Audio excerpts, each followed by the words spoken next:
Hello, my audience. I'm super excited to have you back. And today on the show, I have Katrina. She is a licensed acupuncturist, and I've known her for a few years, and I absolutely love wellness topics. So I was super excited when she contacted me and said that she'd be interested to be interviewed because I want you all to know more about acupuncture and how it works and how it doesn't work, so you can be better equipped to take care of yourself, because we all could use a little bit more self-care. So thank you so much, Katrina, for being on today. Yes, thank you. Thanks, Chris, for having me. I really appreciate it. It's awesome. I'm happy to be able to share with people and help educate people about acupuncture. Cool. So I already gave a little bit of an intro, but in your own words, in just a few sentences, tell me a little bit about who you are and what you do. Okay, so I'm Katrina. I am a native of Colorado. I grew up here, so I'm pretty familiar with the area.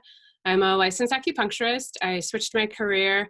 Wasn't really happy with what I was doing in acupuncture, something I had wanted to do for a really long time. So I took the plunge in 2012 and switched my career. I went back to school for acupuncture, and then I started my own practice in 2016. So I'm at the beginning of my 4th year here. So it's been pretty awesome experience, and I'm very excited about it. And so I'm also in a new location.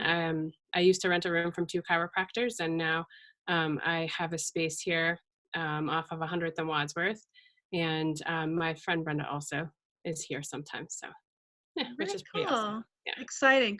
I didn't know you were a Colorado native. I am too. Yay, natives.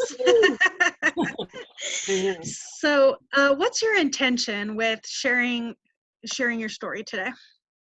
So just to bring more awareness to acupuncture, acupuncture is something that I think people relate to treating pain quite a bit, but acupuncture treats everything from musculoskeletal to internal to mental emotional issues, and it can really help people to heal from things, especially trauma in their past. That's kind of how I started my journey. I had a lot of stuff in my childhood, and especially my teenage years. And then we started going to the metaphysics fairs when I was 18, and I got interested in alternative health and healing and got my first degree in Reiki. And then that's really how I got interested in acupuncture. I had my daughter when I was 22, almost 23 years old. And so that's part of why I didn't go back to school then to get my master's for acupuncture. And I kind of put that on hold and waited until she got older. But acupuncture has really helped me in my life a lot. And I've treated a lot of patients for things like that, and it's really helped them a lot as well. I also am the acupuncturist at Step Denver, which is a drug and alcohol rehabilitation place for men.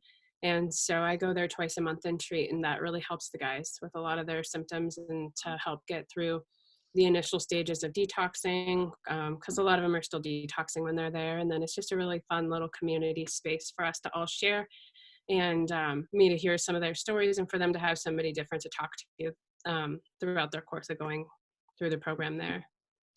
That's really good. I know for me, I started seeing an acupuncturist when I was going through a lot of grief, and I actually had pain in my shoulder that the massage therapist couldn't really get to work out, and suggested I try acupuncture. And acupuncture was the only thing that helped get rid of the pain, but it was a grief-related pain, because as I started to process the grief more, as I noticed the pain went away. So I love that, yeah, a lot of us do hear about it in the area of pain, but to hear not only that it helped you with relieving some trauma, but to see how you're using it in the community, I think is huge. I've talked to a massage therapist who also uses it kind of in these more of like an outreach type of way, and I love that. So tell me a little bit more about how acupuncture works for trauma. Acupuncture and protocols and stuff that you can do. So in acupuncture, we have the 5-element theory part of it, and that really goes into the mental emotional things. So all of the Chinese organs have an emotion that's related to them. So in interviewing a patient, I can tell, if they have different things going on, if that's related to that organ, and then I can ask questions about those kinds of things. As far as how it relates to the emotion and if they're going through anything. And that just helps me give a get a better idea of how to treat for that emotional thing. And a lot of times I feel like, our bodies store trauma and from our childhood or, experiences throughout young adulthood and even later on in life. And acupuncture helps your body to detox from those, for the lack of a better way to kind of just say that, because acupuncture really helps to bring homeostasis to your body because it regulates the neuroendocrine system. So on a scientific level too, it helps to chemically balance everybody and hormonally balance everybody so that they can feel better, and helps to get rid of those things. So and a lot of times, when you're doing certain things, especially when you're doing auricular acupuncture, you have to warn people, you might have some things come up that you haven't really dealt with in the past, or you've talked about it a little bit here. I just want to let you know that you might have some more emotions come up about her. You might start to have other layers of it that maybe you don't remember, that you hadn't processed yet, that kind of come about. So Yeah. Now, when you mention that it kind of brings homeostasis, what does that really mean? Like, and how is it doing that? so homeostasis is so you have, like you're out of balance here and you're out of balance here. Homeostasis would be here in the middle.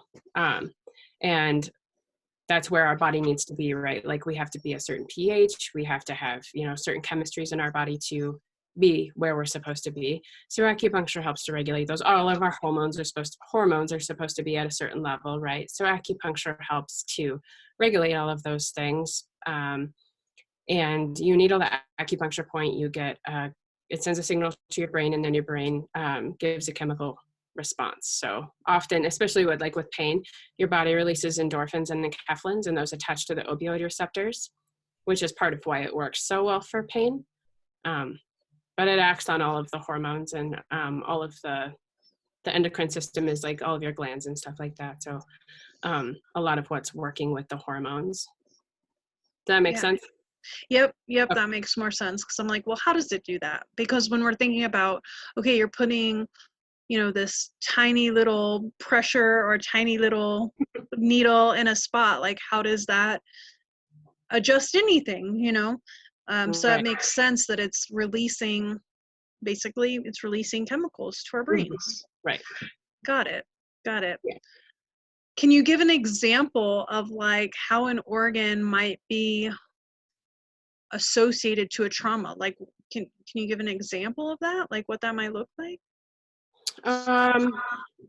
Well, so you said you had shoulder pain. Mm-hmm. Like somebody experiencing grief might have a lot of like pain or pressure here in their chest.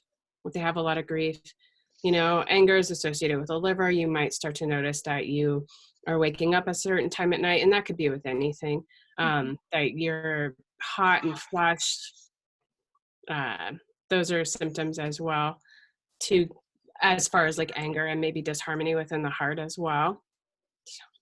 Yeah. Well, and when I say shoulder, it wasn't really shoulder, it was actually shoulder blade. So it was right behind like my heart.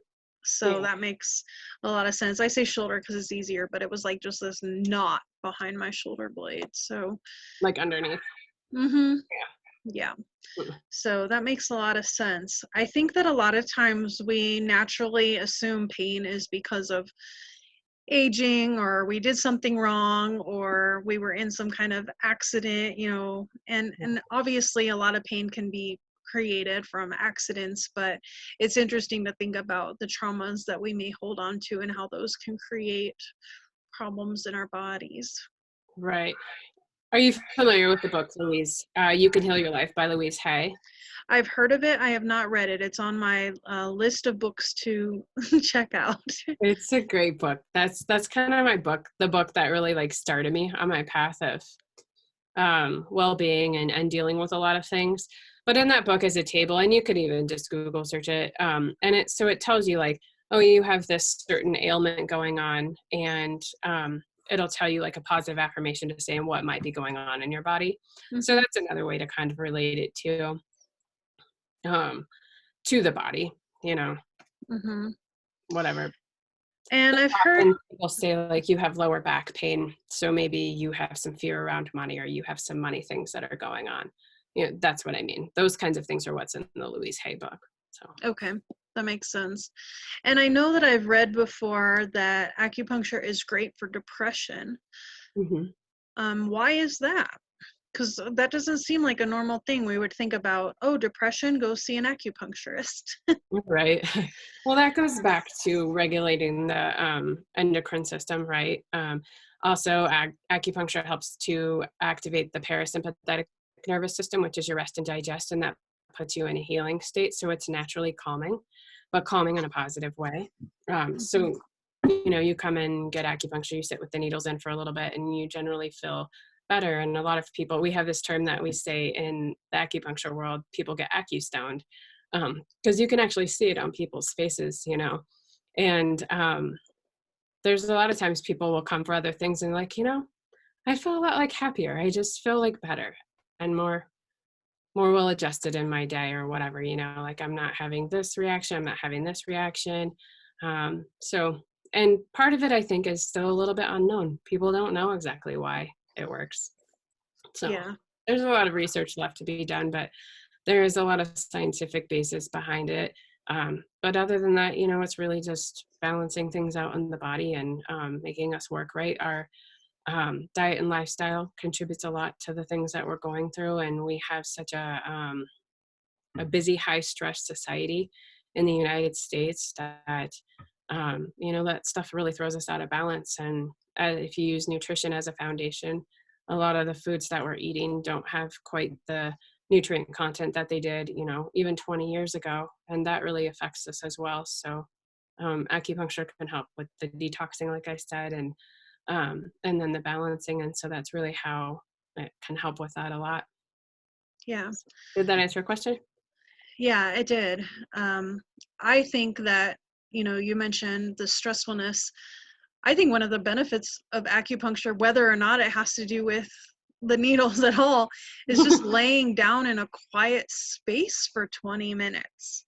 Right. Like if we could just leave our work office and just quietly lay down for 20 minutes,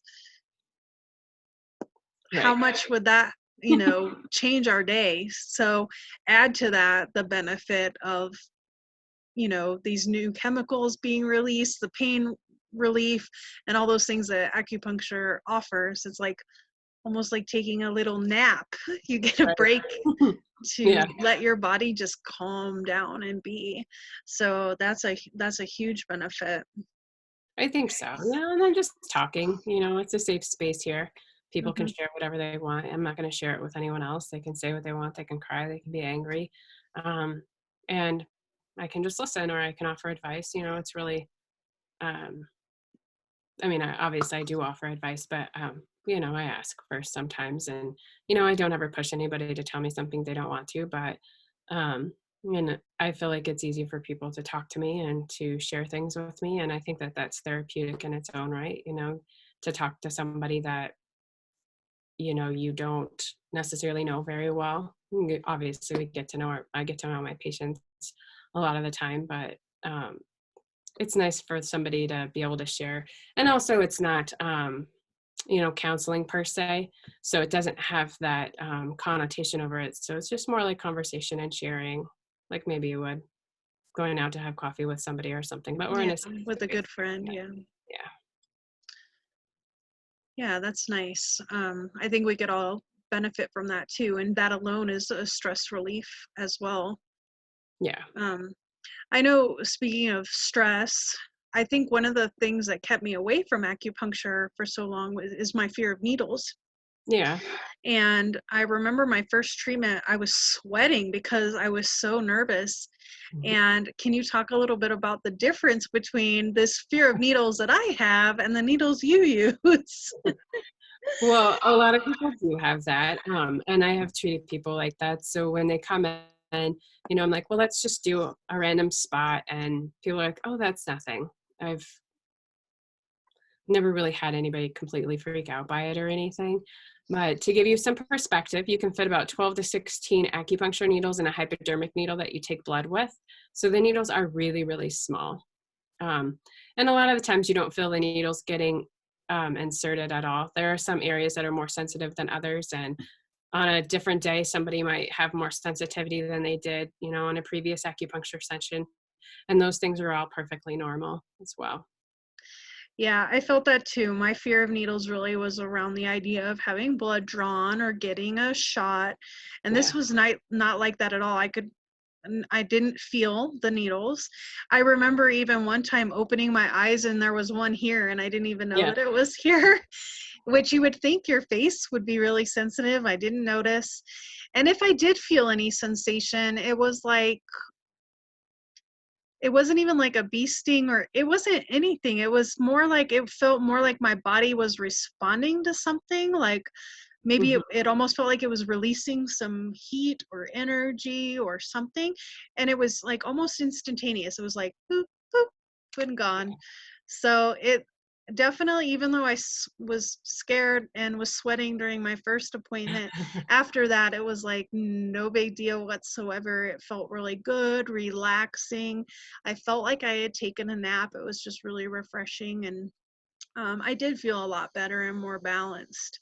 Nice. So I encourage anyone who hasn't tried it to give it a try because you don't know if it's going to work for you or not until you try it. And there's so many different modalities out there in the world that affect different people in different ways. And so I suggest trying it if you have it because you may really find a huge benefit that you didn't even know you could get. So Right. good. I think that's normal. People don't know what to call this sensation when they get needled, and most people feel is just a little pinch unless you're releasing trigger points, then that's a little bit different. And you'll feel something else. But a lot of people will feel like a heaviness at the site of insertion where the needle is, or maybe a rolly feeling or a vibrating feeling, sometimes vibrating feeling. Sometimes you needle, your upper leg and you'll feel it in the bottom of your foot. You needle a point up here on the head and they're like, whoa, I felt that in my whole body. So um, it's different sensations for different people. And since we're not really in tune with that in this culture, people don't really know what to call it. So Yeah, that I makes like what sense. you said, actually, like you were responding to something, which is exactly what the body's doing. It's responding. It's just in a way that most people have never felt before. So it's different. And they're like, oh, that was weird, but Yeah. it felt so good after. Yeah. Yeah. None of them were painful. It was just a noticing of something. So very interesting. What else do you want to tell the listeners? Like it could be something about a question that you seem to get a lot or a misconception maybe that you deal with a lot. It feels like we could talk about a lot with acupuncture, but I want to give you a chance to like dispel something or educate us on something that you feel like most people just aren't aware of. Well, I think we kind of touched on it a little bit already.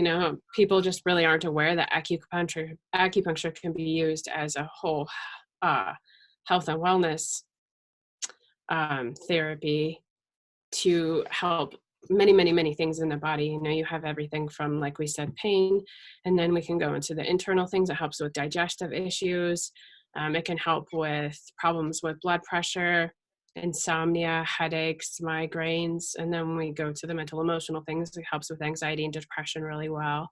Um, and I would say that as far as more severe things along the mental emotional spectrum, probably acupuncture is a good addition to whatever else people are doing, because there are other interventions that people probably need when you get to a certain point of something.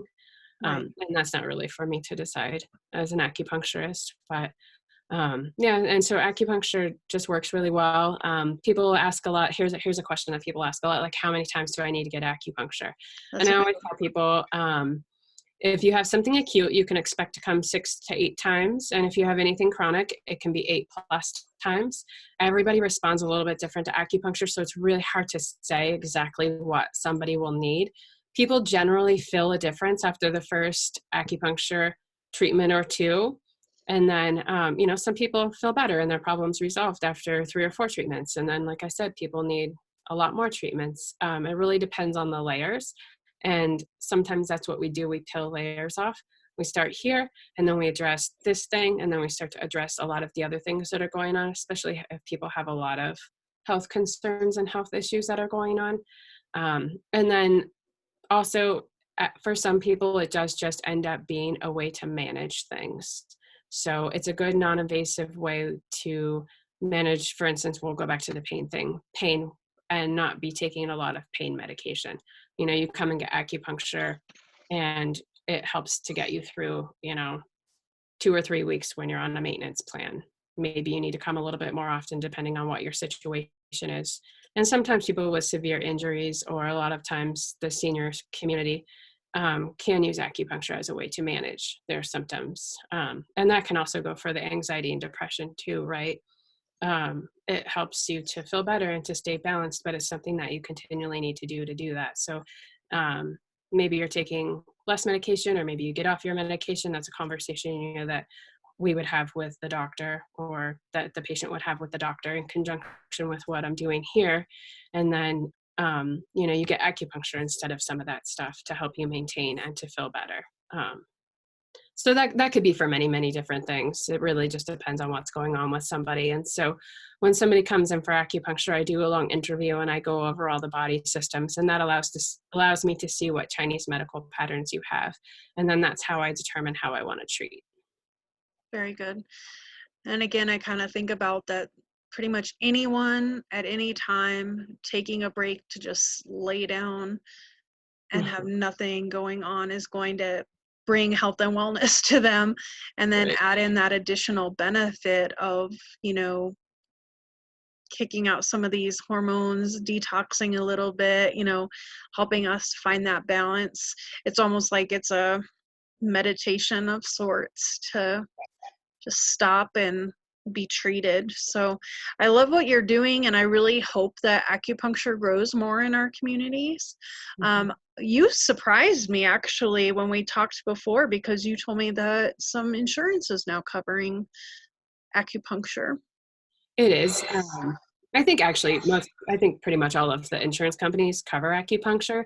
It's Mm-hmm. just a matter of whether a person's particular policy has acupuncture as a benefit. And that shows in many different ways for people. Some people, it's like a wellness plan, like preventive. So you get your 20 visits or so a year, and it's not inclusive of the deductible. Other people have to satisfy their deductible first. Some people don't have a deductible, but they have a copay and co-insurance. So it really just depends. And that's something that I can check for people. I am in network with United, Blue Cross Blue Shield, and Cigna. So those are the 3 companies that I work with as far as insurance goes, and I'm happy to check people's benefits and see if they have them. Also on that note, a way for people to get acupuncture as a benefit is to go and talk to your human resources department at your job, because when they do the negotiations for the contracts for what people are able to have, if they know that the people that work there want to have acupuncture as a benefit, and a lot of people are asking for it, then they probably will add it. Very good. I think it's great. I think that's huge progress in our healthcare system, which is kind of mocked for being healthcare and more of sick care. So I love that there's this progression towards that. Very good. Anything else you feel like we should know before we end today? We could be here all day, Chris. I know, right? With acupuncture. But just come and try it and see how it is. Give it a chance. You want to give it at least 3 to 4 treatments before you decide, like this is for me or this isn't for me.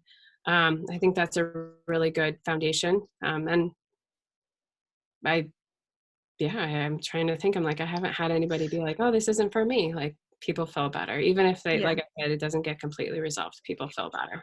Right. I think that's great. Okay, good. Well, I know that we have all your contact information. So if I fail to ask something that somebody really is burning to know about, they can get in contact with you and ask those questions and find out more about where you're located and how they can come see you.